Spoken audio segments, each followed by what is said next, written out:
Chers élus de Dieu, que la grâce et la paix du Seigneur Jésus-Christ soient avec chacun de nous. Donc, nous sommes là pour vous présenter le thème sur le jugement. Le thème sur le jugement, et c'est un thème que le Seigneur lui-même a révélé. C'est un thème que le Seigneur lui-même a mis à notre disposition. Donc, il nous a révélé tant de thèmes, mais tout récemment, ça fait presque 2 mois ou 2 mois, quelques jours déjà, que le Seigneur a révélé ces thèmes au frère Élie, le barasom Élie, qu'il a lui-même établi au berger, car le Seigneur lui-même avait révélé qu'il doit aussi assumer cette tâche et nous l'avons consacré aussi pour cela. Donc, nous l'avons consacré selon ce que le Seigneur Jésus-Christ a ordonné. Donc, le thème, c'est le jugement. Le jugement, il ne s'agit pas du jugement du monde, mais il s'agit du jugement biblique. Et pour nous faire comprendre, c'est le jugement. Mais je mets entre parenthèses de Dieu, parce qu'il y a le jugement de Dieu. Il y a le jugement que le Seigneur lui-même a permis à ses serviteurs, à ceux qu'il a établis aussi d'exercer, afin de corriger, afin aussi de reprocher, et afin aussi de mettre devant leurs actes ceux qui commettent le mal ou ceux qui égarent les autres aussi. Donc il y a plusieurs formes de jugement dans la Bible, et c'est ce qu'après nous allons aussi découvrir selon ce que le Seigneur a révélé et selon ce que la Bible aussi a dit. Donc nous savons aujourd'hui et nous connaissons très bien aujourd'hui que partout il n'y a rien que ce phénomène du jugement. Ce phénomène du jugement. Des gens qui jugent faussement les autres, des gens qui jugent par apparence les autres. Il y a des gens, ce phénomène, c'est un phénomène mondial en ce moment. C'est un phénomène mondial en ce moment. Tu vas voir un prostitué, mais qui va oser juger l'autre. Tu vas voir un mendiant, un impudique, un sorcier, pasteur ou serviteur de Dieu, ou un sorcier chrétien qui s'élève pour juger les autres, pour condamner et pour raconter n'importe quoi. Et ce sont des formes aussi de jugement. Et ça, c'est le jugement selon le monde. Ça, c'est le jugement selon le monde. Mais dans la Bible, il n'y a pas ce jugement. Il n'y a pas vraiment ce jugement. Et aujourd'hui, quand tu dis la vérité à une personne, on va, à ta grande surprise, tu vas dire, on va te dire que tu es en train de juger. Tu dis la vérité, tu prêches sur la vérité à une personne. Or, après, la personne revient pour te dire que tu l'as jugé. Et jusqu'aujourd'hui, ça me rend perplexe parce qu'un enfant de Dieu, un enfant digne de Dieu n'arrive pas jusqu'aujourd'hui à faire la différence entre le jugement et la condamnation. Et là, c'est terrible en ce moment. C'est terrible. C'est terrible. Les gens n'arrivent pas jusqu'aujourd'hui, des enfants de Dieu, qui n'arrivent pas à faire la différence entre le jugement et la vérité. Il y a des enfants de Dieu qui n'arrivent pas à faire la différence entre le jugement et les visions et les révélations que le Seigneur donne. Il y a des gens qui n'arrivent pas jusqu'aujourd'hui à faire la différence entre le jugement et la vérité. Il y a des gens qui n'arrivent pas et qui se disent des enfants de Dieu, qui n'arrivent pas à faire la différence entre le jugement et la condamnation. Et là, c'est terrible. Je déplore vraiment cela. Et quand parfois j'écoute certaines choses, je lis tout seul. Il y a des gens qui n'arrivent pas à faire la différence entre jugement et reproche. Il y a des gens qui n'arrivent pas à faire la différence entre réprimande et jugement.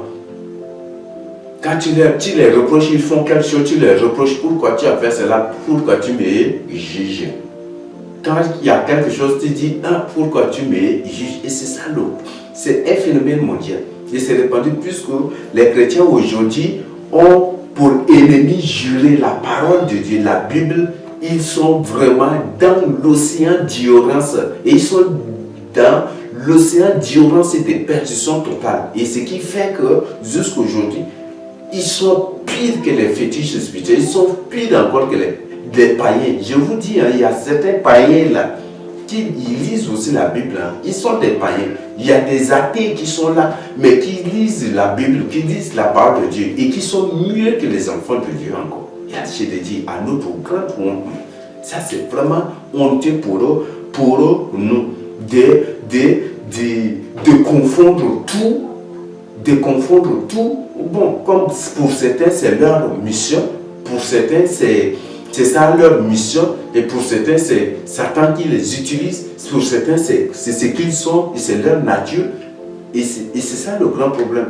Donc apprenons vraiment à faire la différence des choses. Ça va beaucoup nous aider, ça va beaucoup nous aider, ça va beaucoup nous aider à échapper même au ciel, à échapper à beaucoup de choses. Donc c'est ce que je voudrais que nous comprenions. Donc il y a le jugement, et dans le jugement il y a différence de beaucoup de choses. Il y a différence de beaucoup de choses. Donc nous ne confondons pas tout. Ne confondons pas tout. Il y a des jugements que le Seigneur lui-même permet à ceux qu'il a établi réellement, de juger les autres.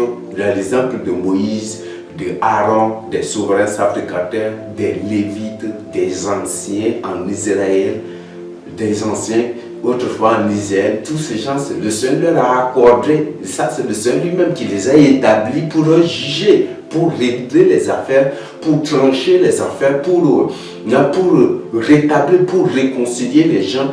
Le jugement, ce n'est pas absolument une condamnation. Ça, c'est ce que je voudrais que vous compreniez d'abord. Même à la justice, quand on t'amène à la justice, est-ce que c'est absolument pour être condamné? Non. Peut-être l'affaire finira par une réconciliation, ou l'affaire est classée, ou peut-être tu es condamné, ou parfois ou par condamnation par sursis. Il y a ces choses-là. Donc, tout jugement ne se solde pas absolument par une condamnation, mais un jugement peut être une information. Un jugement peut être une information, soit un avertissement, ou soit ça peut se solder par une réconciliation. Une réconciliation. Et c'est ça le jugement de Dieu dans la parole. Donc, ne confondons pas tout. Ne confondons pas tout. Donc, ne confondez pas la vérité avec le jugement. Ne confondez pas la vérité avec des choses que le Seigneur Jésus-Christ lui-même a révélées. Ne confondez point du tout. Donc, nous allons voir par la suite, quand nous allons entrer vraiment dans le thème, nous allons découvrir l'Esprit lui-même va nous communiquer et l'Esprit lui-même va nous enseigner sur ces choses. Donc, c'est ce que je voudrais que nous comprenions. Donc, avant tout, nous allons prier avant d'introduire notre thème. Père éternel, d'indiriger ce moment, d'en prendre contrôle et la houlette de ce moment. Que toi-même tu puisses enseigner ta parole, que toi-même tu puisses nous inculquer, nous prodiguer ce que tu as déjà préparé pour nous. Car si c'est toi-même qui as révélé ce thème, c'est pour nous transmettre quelque chose, c'est pour nous faire découvrir quelque chose, c'est pour nous faire comprendre quelque chose. Alors Père, qu'à travers ces thèmes, moi Dieu Tout-Puissant, que tes yeux s'ouvrent, qu'à travers ces thèmes, que les faux enseignements qui ont été donnés soient bannis, afin que ta vraie parole, ton vrai enseignement puisse pénétrer le cœur des hommes pour les conduire à toi et à la repentance.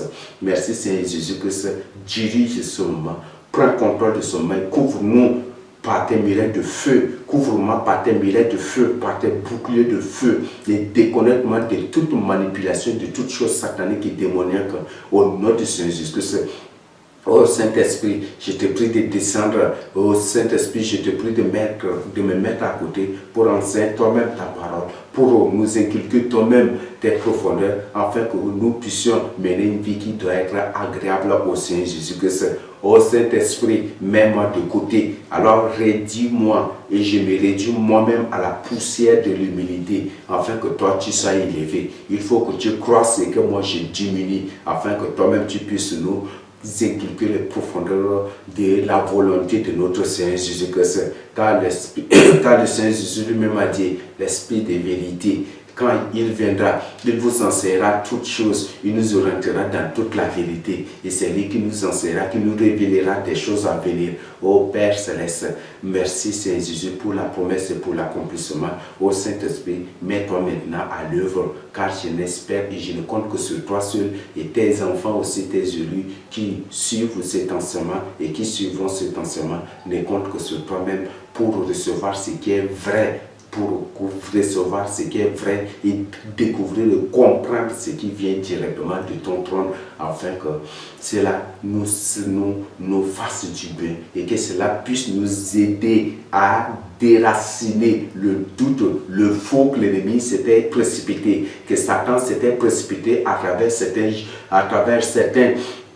se disaient des serviteurs de Dieu pour s'aimer dans le cœur de ces hommes, afin que le monde de Tout-Puissant enseigne et que cette vérité retentisse, explose comme une bombe nucléaire dans le cœur de ces hommes pour dégager le faux enseignement qu'ils avaient déjà suivi, et que ta parole, la vérité, puisse leur pénétrer et leur faire du bien pour ta gloire. Alors Père, Satan toujours c'était ainsi. Quand tu révèles quelque chose, quand tu révèles quelque chose, quand il découvre déjà que telle chose va absolument se faire, lui se précipite à travers cette fausse serviteur pour anticiper, afin de s'aimer d'abord le faux, le doute, et pour préparer ses âmes à repousser le vrai que toi-même tu vas partager. Mais Père, qu'il en soit bon du tout ici, ta parole, la vérité est une épée à double tranchant, et c'est aussi une bombe. C'est aussi ta bombe atomique divine, que cette bombe éclate dans le cœur des endurcis pour dissoudre, pour fondre les pierres, les métaux, les choses maléfiques qui se trouvent dans leur cœur, et que cette parole puisse les délivrer, les affranchir pour ta gloire. C'est pourquoi, pour ta gloire seule, au nom de Jésus, nous t'avons prié. Amen. Donc, nous avons dit que le thème c'est le jugement. Donc, on va voir, il y a quelques textes que nous allons voir avant de continuer avec la suite de l'enseignement. Mais veuillez m'excuser, si vous me permettez, je vais en donner un petit cœur pour nous aider, pour nous introduire dans l'enseignement. J'aime ta parole est la vérité. J'aime ta parole est la vérité.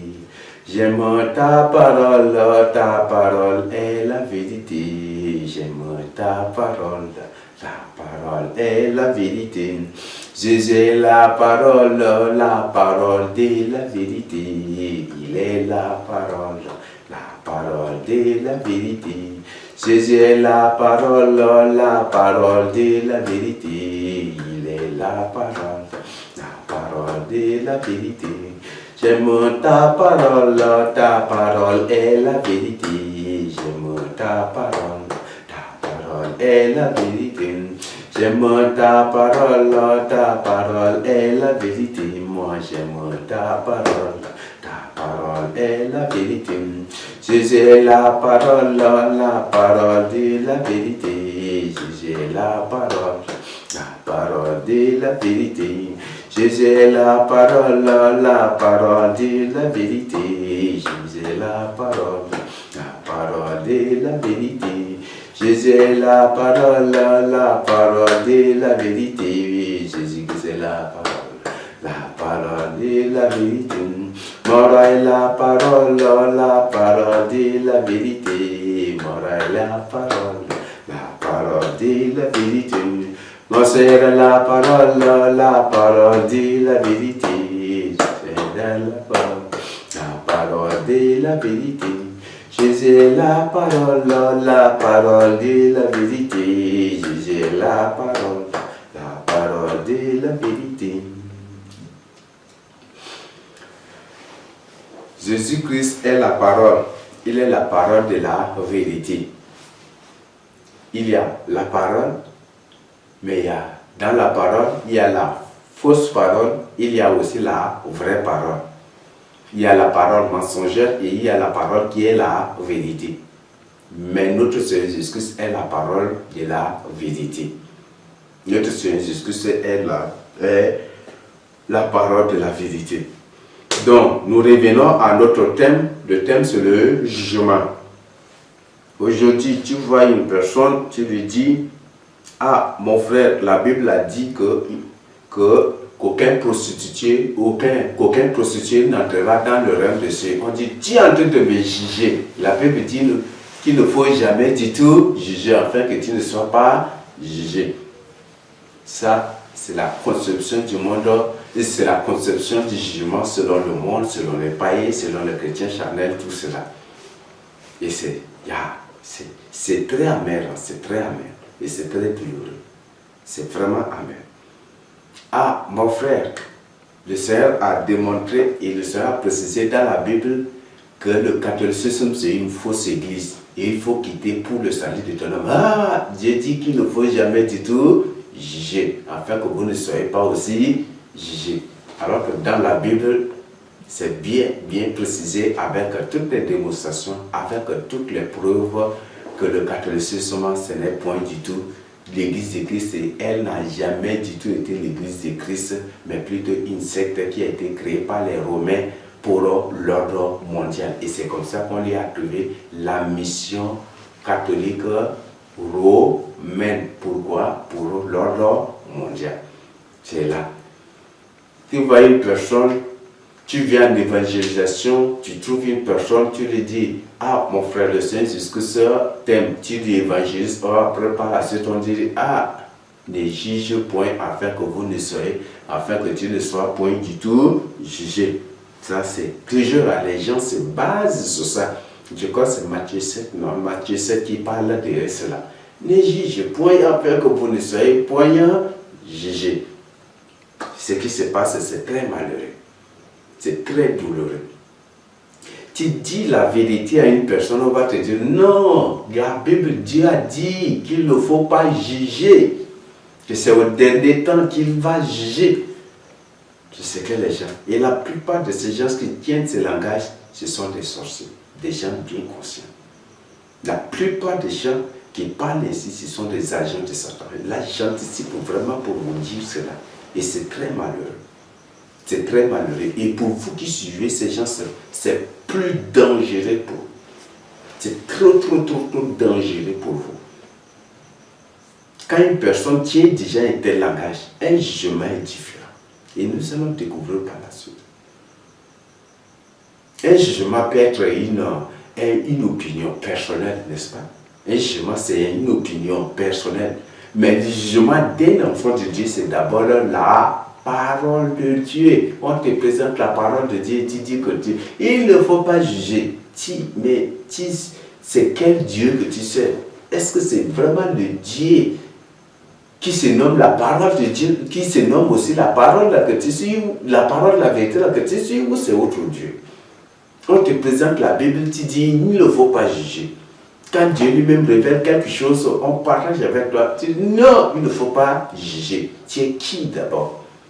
Et beaucoup aujourd'hui, les prétextes que les gens disent, tous ceux qui se voient déjà touchés, concernés par des choses vraies que le Seigneur révèle, ou par les enseignements, disent que non, il n'y a aucun pécheur sur la terre.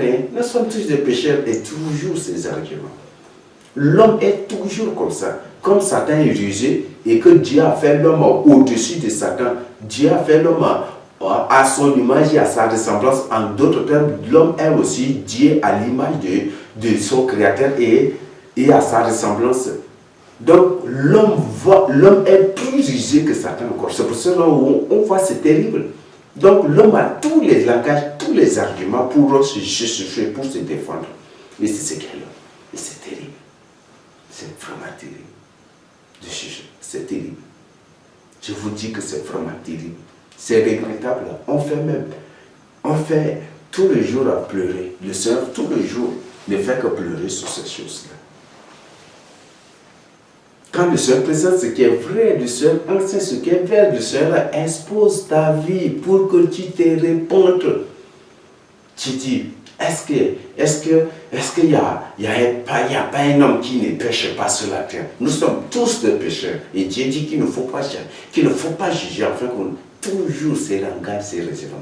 Ça fait vraiment honte. Ça fait vraiment honte. Et c'est toujours, et si une personne, toujours, c'est ça, ces raisonnements, toujours, ça se bien que c'est un agent de Satan. Je vous le dis en vérité.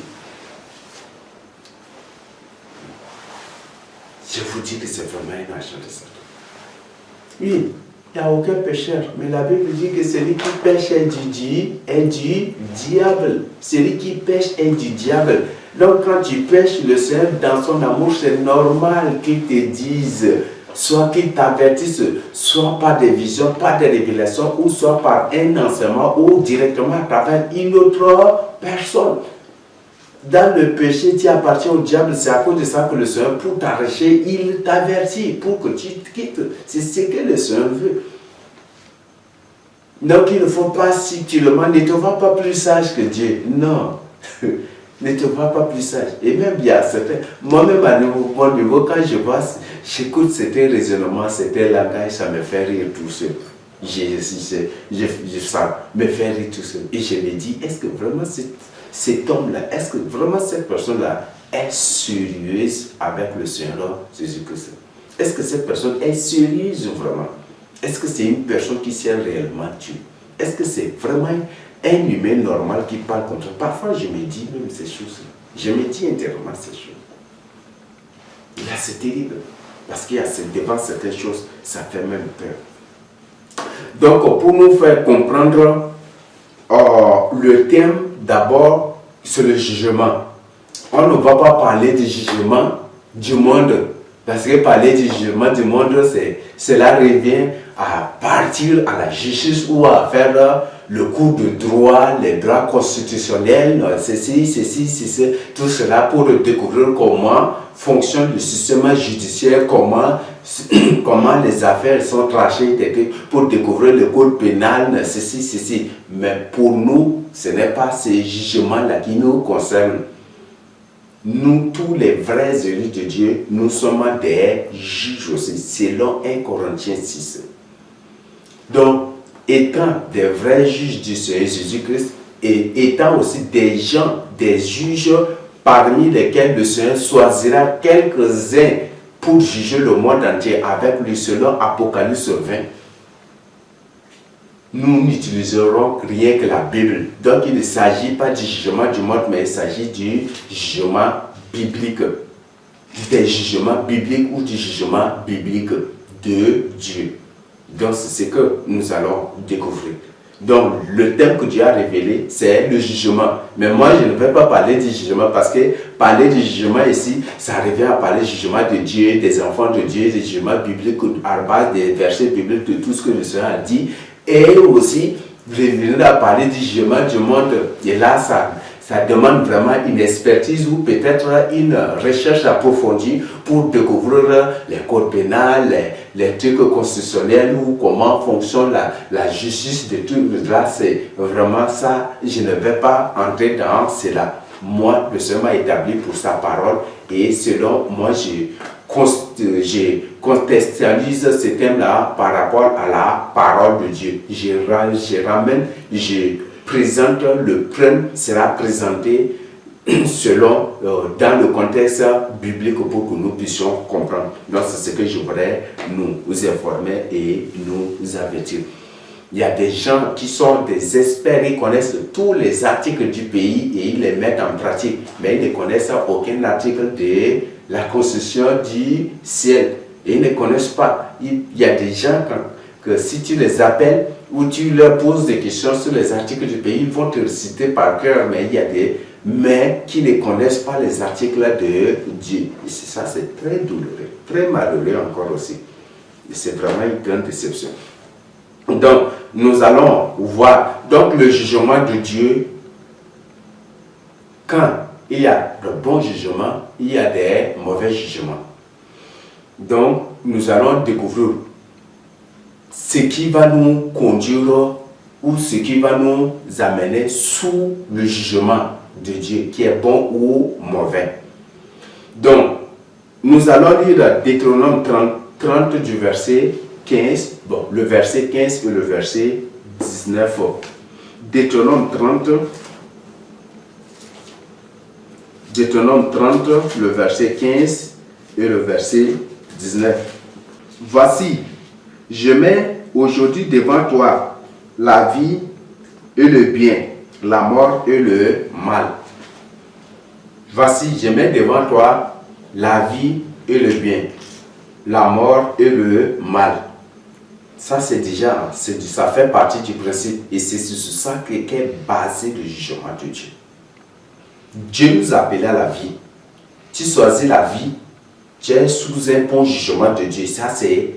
Et si tu choisis le mal, tu es sous aussi le mauvais jugement de Dieu. En d'autres termes, sous la colère de Dieu. Le mal et le bien, la vie et la mort, ce sont des choses. Et aujourd'hui, les satanistes se présentent que le mal et le bien sont intrinsèquement liés. On ne peut pas les séparer. C'est ce qu'ils nous ont demandé. Nous allons lire le verset 19. J'emploie aujourd'hui à témoin contre vous le ciel et la terre. J'ai mis devant toi la vie et la mort, la malédiction et la bénédiction. La bénédiction et la malédiction. Choisis la vie afin que tu vives, toi et ta postérité. Donc, le Seigneur a mis devant l'homme la vie et la mort. Juste après la création de l'homme, qu'est-ce que Dieu a fait? Il a passé l'arbre de vie et l'arbre de la mort, n'est-ce pas? Et c'est ça, c'est ce que le Seigneur a, c'est un test auquel le Seigneur avait soumis Adam au début déjà. Donc, en d'autres termes, juste après la création de l'homme, Dieu a placé la vie devant lui et il a placé aussi la mort devant lui. N'est-ce pas? Donc, il laisse ça au choix de l'homme. Si tu choisis la mort, c'est le jugement aussi. C'est ton jugement qui t'a poussé à choisir la mort. Si tu choisis la vie, c'est ton jugement qui te pousse à choisir la vie. Et Adam va juger mieux de choisir la mort pour être comme Dieu, mais à sa grande surprise, il était séparé très loin de Dieu. Et Dieu avec qui il causait face à face, il se promenait face à face, main dans la main, dans le jardin. Désormais, après sa chute, après sa décision, il ne pouvait plus voir Dieu. Il ne pouvait plus voir les anges comme avant. Et ce qui fait que aujourd'hui, il ne pouvait plus voir ce qui est dans l'autre dimension. Et ses yeux étaient obscurcis. Et c'est ça. Donc, juste après la création, Dieu a placé la vie et la mort devant nous. Donc, la vie et la mort, le bien et le mal. Et tu es dans le bien, tu es dans la vie, il n'y a pas de problème, tu n'as rien avec Dieu. Mais c'est lorsque tu te retrouves dans le mal, c'est lorsque tu es dans le mal, tu es dans la mort, sur le chemin de la mort, c'est en ce moment que tu verras vraiment les interpellations, les menaces, les avertissements et même la condamnation de Dieu, si tu ne te répands pas. Donc, c'est ce que nous allons découvrir par la suite.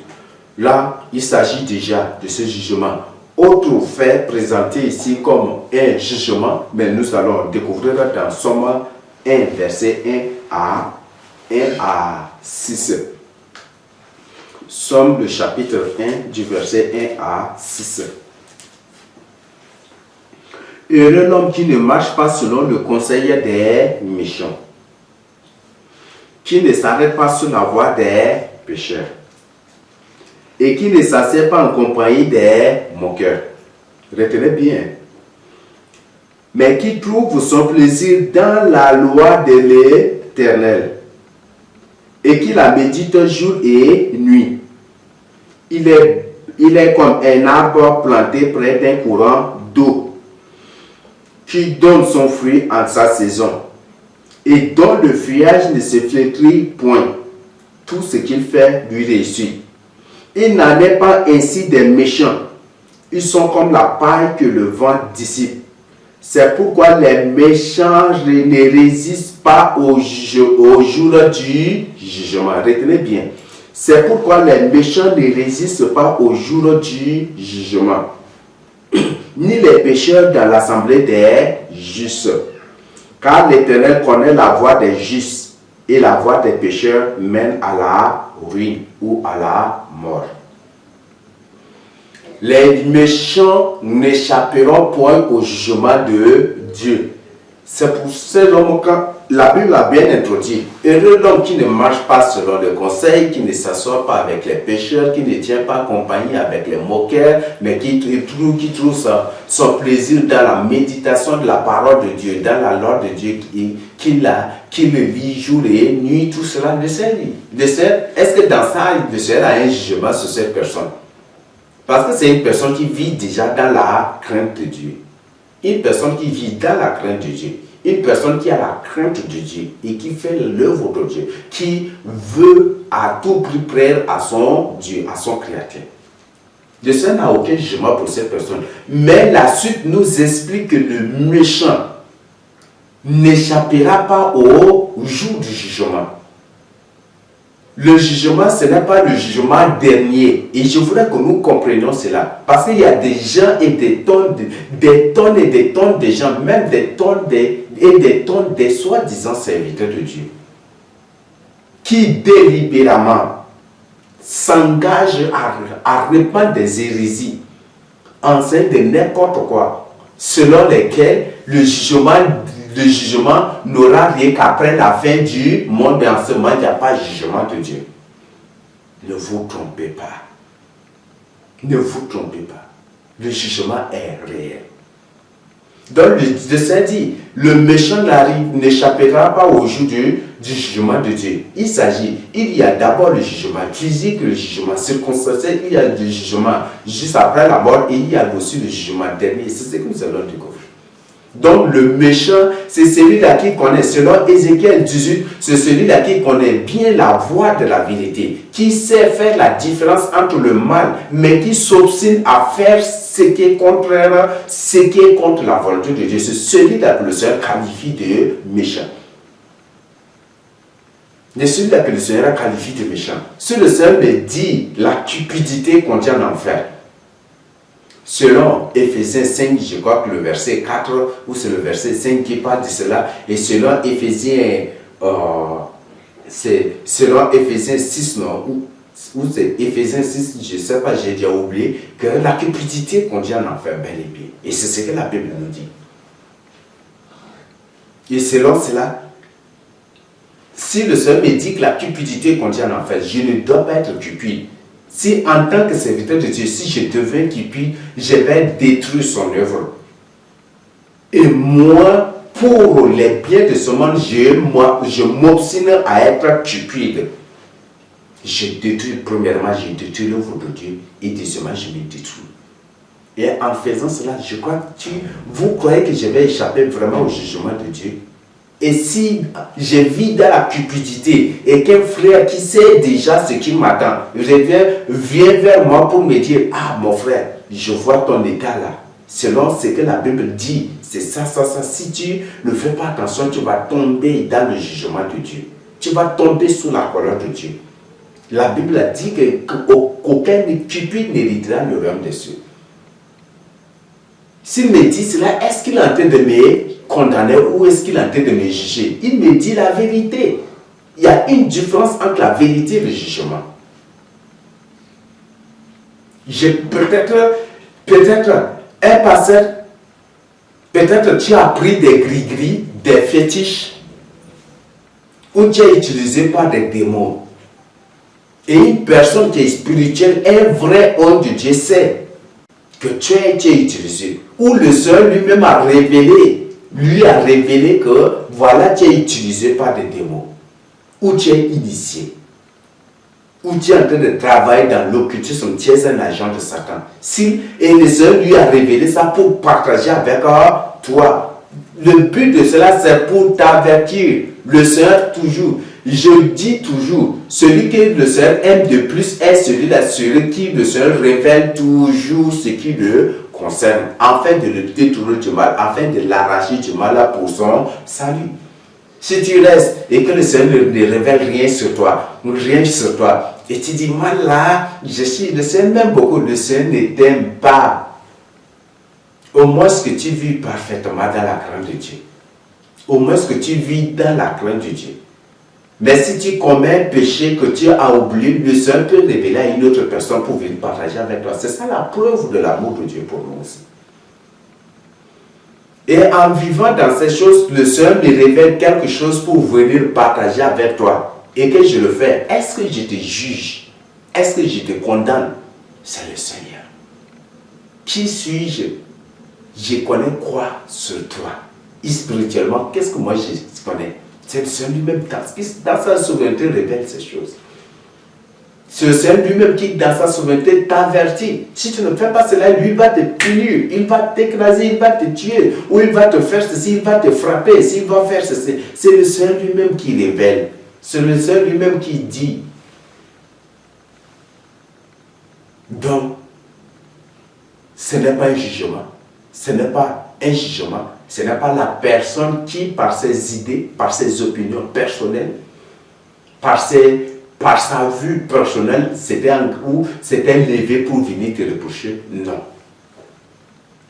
Mais c'est Dieu lui-même qui a révélé cela. Donc, il y a le juste et celui-là qui pratique la droiture, qui vit dans la crainte de Dieu. Le Seigneur n'avait rien dit sur lui. Lui, là, le Seigneur, il est déjà béni. Il est déjà dans le salut. Il est déjà dans le plan du salut. Il est déjà au pain même du salut. Il est déjà dans le cœur de Dieu. Non, le Seigneur n'a rien maintenant. Mais pour celui qui s'égale là, que le Seigneur se peine, c'est pour celui-là. Donc le Seigneur ne peut pas célester. Si réellement tu es un enfant de Dieu, tu es un humain normal, créé à l'image de Dieu et à sa ressemblance, s'il y a quelque chose, tu veux ou tu ne veux pas, le Seigneur va révéler. Le Seigneur va révéler. Si le Seigneur révèle que tu es en train de marcher vers l'enfer, ou si le Seigneur, par anticipation, a déjà révélé que tu es en train de souffrir en enfer, il te révèle à une personne qui te voit en enfer en train d'être torturé par des démons, tabassé, brûlé dans le feu. S'il révèle toutes ces choses-là, s'il lui révèle toutes ces choses, est-ce que c'est pour te prouver, pour te dire que tu ne seras plus sauvé? Non. S'il n'a pas dit que tu ne seras point du tout sauvé et qu'il révèle ces choses sur toi là, dis, prosterne-toi, dis Seigneur, vraiment je sais que tu m'aimes et répands-toi. Mais il ne faut jamais du tout dire que le Seigneur a entré, il ne faut jamais du tout dire, toi tu es en train de me juger. La Bible dit qu'il ne faut pas juger. La Bible dit qu'il n'y a aucun péché sur la terre. Tout cela, ce sont des faux arguments. Tes connaissances ne t'apporteront que de la ruine, de l'autodestruction. Donc, et même il y a certains qui osent même dire aux autres, toi qu'est-ce que tu connais dans la parole de Dieu? Qu'est-ce que tu connais plus que moi dans la parole de Dieu? C'est terrible. C'est terrible. Il y a la connaissance de la parole de Dieu et il y a la compréhension de la parole de Dieu. La connaissance pratique de la parole de Dieu, c'est sa mise en pratique dans la vie de la personne. Et il y a la connaissance qui n'est rien que la théorie. Et tu peux connaître la parole de Dieu, mais ne pas comprendre la parole de Dieu. Et là, je le dis à ta honte même aussi. Il y a des gens qui prennent un verset pour réciter, et quand tu vas par la suite, je lis tout ça, je dis, mais est-ce que lui-même, il comprend ce qu'il est en train de dire?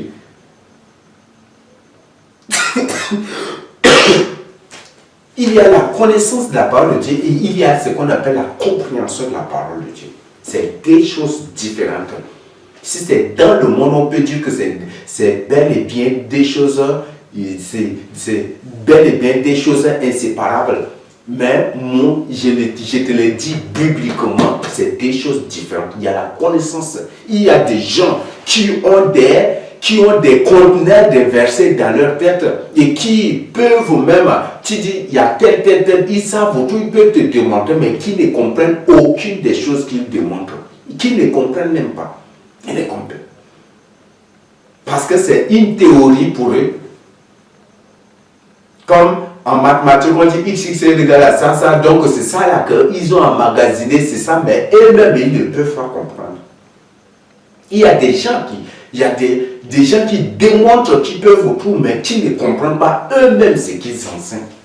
Même un verset qu'ils sont en train de citer même là, ils ne comprennent pas. C'est pour ça que la Bible dit, je crois que c'est Jacques 3 qui dit qu'il n'y a pas un grand nombre de gens qui se mettent à enseigner la parole de Dieu, car nous serons sévèrement punis à cause de cela.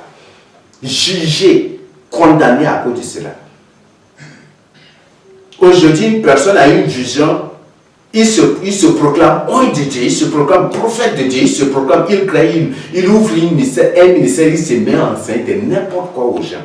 Aujourd'hui, une personne, après sa délivrance de la sorcellerie, directement, il ouvre une église et il se met en scène la parole de Dieu. Non, non, non. Si Dieu ne t'a pas établi pasteur, ne te proclame pas pasteur. Si Dieu ne t'a pas établi pasteur et que même tu as suivi ta formation jusqu'à pour avoir le professorat ou le diplôme qui est au-dessus du professorat, la grade qui est au-dessus du professorat même, en pastoral, je crois que mets-toi de côté. Parce que le Seigneur va te juger sévèrement. Parce qu'à cause de toi, des âmes et des âmes se perdent. Et c'est terrible, hein, je l'ai dit. Peut-être tu vas trouver que non, qu'est-ce qu'il y a? Oui, dis non. Dis non, en argumentant. Mais tu verras après cela. Tu verras. La suite, hein, c'est juste après la mort qu'on découvre tout. Si le Seigneur ne t'a pas choisi, ne te proclame pas un choisi de Dieu. Si le Seigneur ne t'a pas établi, il ne faut pas te proclamer un établi de Dieu. Ceux qui sont établis par Dieu sont complètement différents, sont totalement différents. Les enseignements, c'est totalement différent. C'est différent. Ceux qui sont établis sont différents, les enseignements sont différents. Et je nous informe que selon Zacharie 8, il n'y aura que 2 seules personnes qui seront établies par Dieu, les 2 témoins. À part eux, il n'y a point d'autres personnes qui seront établies. Là, je vous le dis, peut-être c'est une surprise pour vous, et peut-être ça peut créer une frustration, mais je vous dis, lisez bien. Lisez bien Apocalypse, lisez bien Zacharie, le chapitre 4 et Apocalypse 11, vous allez dire, les 2 zones de Zacharie 4 là, qui existent, qui sont aussi dans Isaïe, dans Ézéchiel, dans Apocalypse chapitre 11. Je crois du verset 3 jusqu'à verset 11, comme vous disiez, vous allez découvrir. Les 2 témoins seront là avant l'enlèvement. Et les saints seront là avant l'enlèvement. Et c'est là, lisez bien minutieusement. Je crois que je suis en train de travailler sur ça. Non, je suis en train de travailler sur ça. Lisez bien. Vous allez dire, il n'y aura que 2 personnes qui seront établies au dernier temps. Pas 3, pas 4. 2 seules personnes. Ces 2 personnes, ce sont que les 2 témoins, ce sont ces gens que le Seigneur va établir. Et ce sont ces 2-là que le Seigneur a établi. Il y a déjà le premier témoin et le deuxième témoin, c'est un juif en Israël là-bas. Et c'est ce que le Seigneur. Mais aujourd'hui, une personne reçoit une vision et dit, moi aussi Dieu m'a établi. Il crée de fausses choses pour le pauvre. Dieu ne contredit pas. Si le Seigneur a dit qu'au dernier temps, il n'y aura que 2 témoins. Il n'y aura que 2 personnes qui seront établies et qui seront des vrais oeils de Dieu. Ne te proclame point du tout établi ou non. Dieu ne peut pas contredire sa parole. Donc c'est ce que je voudrais que nous comprenions. Et qu'à partir d'aujourd'hui, que nous cessions. Si toi qui vas suivre cet enseignement, si tu as reçu une vision, cela ne fait pas de toi absolument un serviteur de Dieu. Ce sont ces gens-là qui ne sont pas choisis par Dieu pour le servir, pour prêcher sa parole aux hommes. Ce sont ces gens-là qui enseignent de n'importe quoi aux gens aujourd'hui, qui tordent les enseignements des versets bibliques. Quand je vois certaines choses, je suis vraiment terrifié, horrifié. C'est comme si moi, je sens déjà la colère de Dieu qui va s'abattre sur moi. Je tremble parfois, oui, quand je vois certaines choses. C'est terrible. C'est terrible. On tourne un enseignement biblique, on terre reverse. Ça, c'est vraiment terrible. Hein? C'est vraiment terrible. C'est vraiment terrible. Mais faites, vous avez des dents blanches. Et comme vous êtes dans l'occultisme, et que par votre appartenance, quand vous avez déclaré même peut-être ou pas que vous allez atterrir en enfer, vous n'avez peur, vous n'avez pas peur de la colère de Dieu, donc vous enseignez ce que vous voulez. Mais c'est une chose terrible que de tomber entre les mains du Dieu vivant. Nous allons lire Ecclésiaste 8, 5 à 6. Ecclésiaste 8, 5 à 6.